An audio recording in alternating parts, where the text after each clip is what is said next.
Hi, my name's Dave Johansson, and I'm the owner of Blossom Hill Crafts Pottery Studio in Los Gatos, California. This is our second video on the staying at home time that we have going on here because of the virus, on making a hand-built project. Now today's project is just kind of fun.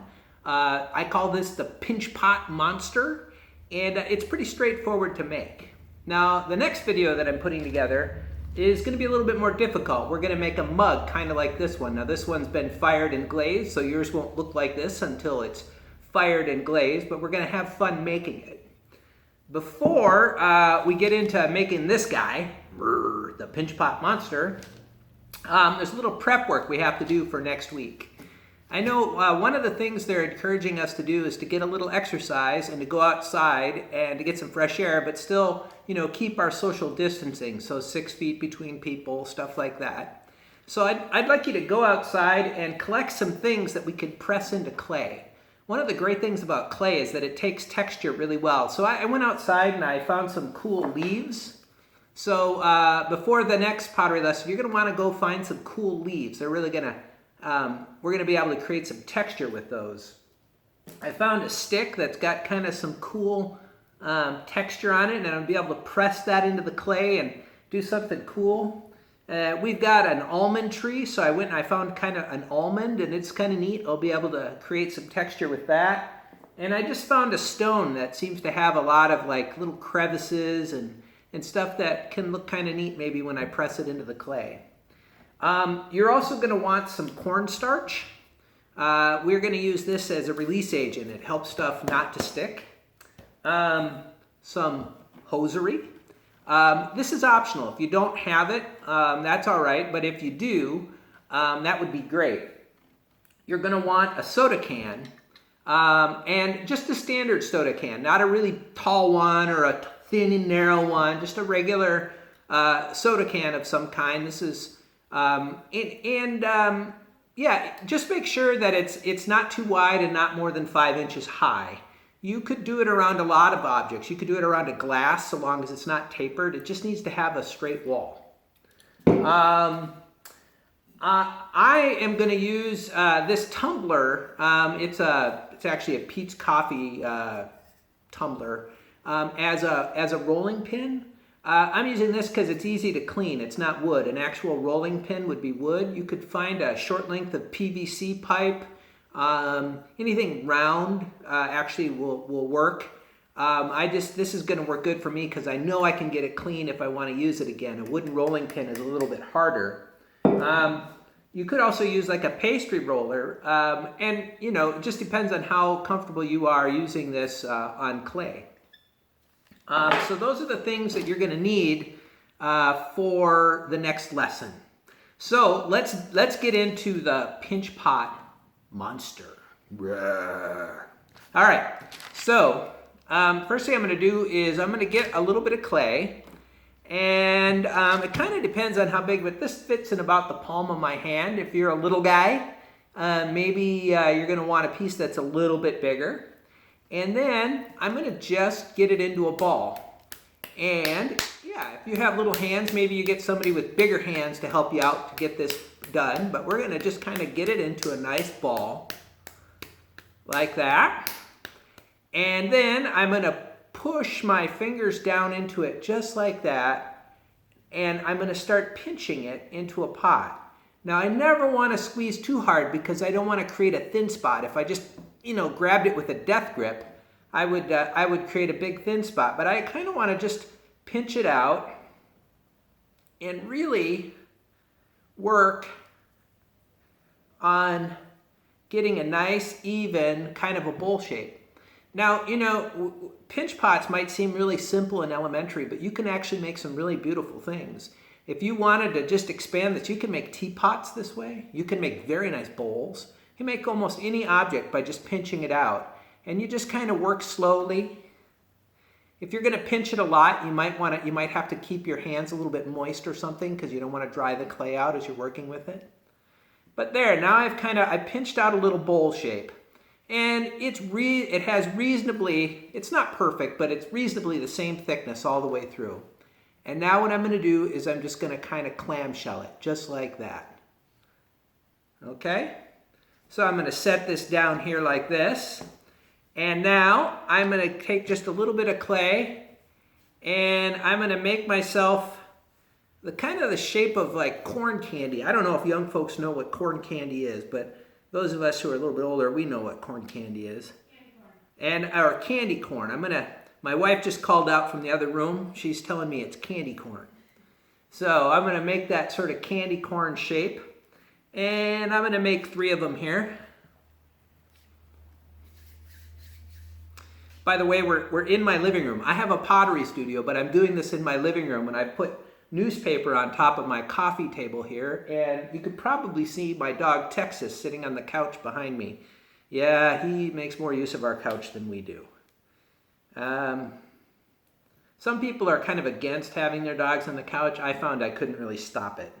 So I'm just making them here, and you know, you just have fun with this. So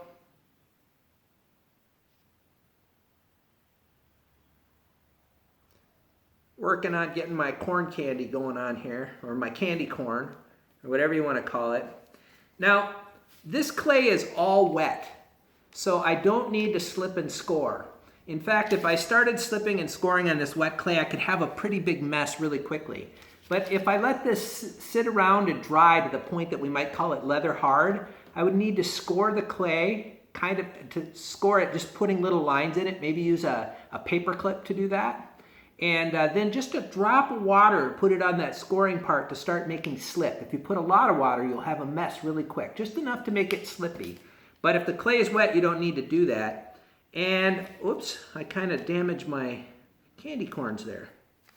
So I'm going to take my biggest one that I made, and I'm going to go right to the middle, and I'm going to just push it in there. Now notice I'm supporting from the top and just sort of pushing up, and I'm going to work that in there. Now I'm not squeezing too hard because I don't want to misshape everything, but I really need to work that in there. If I don't, it's just going to fall off. And now I'm going to take my finger and I'm just going to kind of blend the clay in a little bit. Take my time doing it.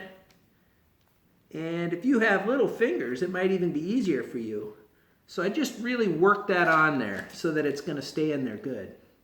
Now I'm going to take my next little piece of corn candy and I'm going to do the same candy corn and I'm going to work it on there just like that. I guess I don't know my candies very well. I got to get better at my candies. So there we go.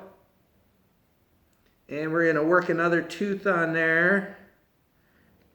I'm just working it in there. So you got to really just press the clay together. That's one nice thing about working with clay when it's all wet is that it kind of really presses itself. So I'm really kind of working that in there. And there we go. Now I've got my 3 teeth attached to my Pinch Pot Monster. Now I'm going to grab a little bit more clay, and I'm going to put it on my thumb and just start kind of working it around my thumb. I got kind of a thin spot. I'm going to start over again. I'm going to kind of roll it like that. Maybe start with something like that, and now I'm going to pinch it around my thumb like that. See how I did that? My thumb gave it a nice little indent like that. I'm going to make another one just like that. Kind of roll it. And push my thumb down into it. Just like that.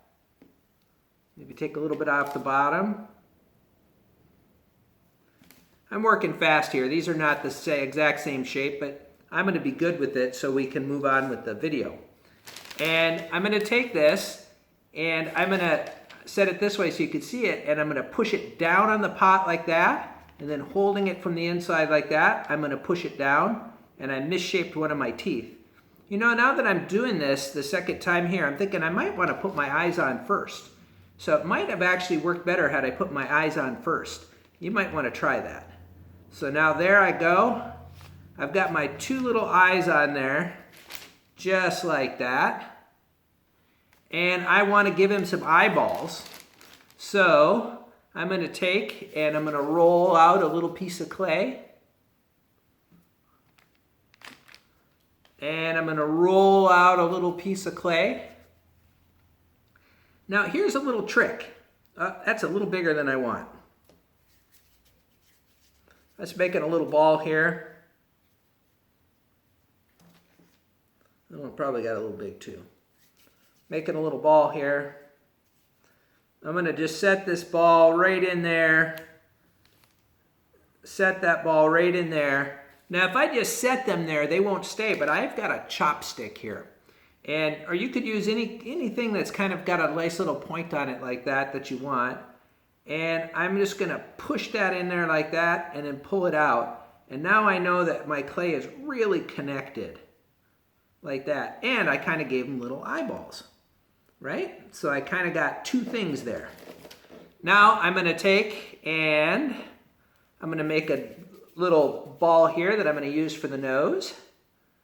And I'm going to hold it from the back. And again, it might have been easier to do all of this. And see, I'm just going to take my thumb down and push it down like that so that it's really connected. That's what you need, really connected. And I'm going to take my chopstick. I'm hoping you can see what I'm doing here. And I'm going to give him two little nostrils, just like that. So here we go. That's my Pinch Pop monster so far. And I'm going to give him a little tongue. So I'm going to take some more clay and I'm just going to kind of pinch out a tongue shape.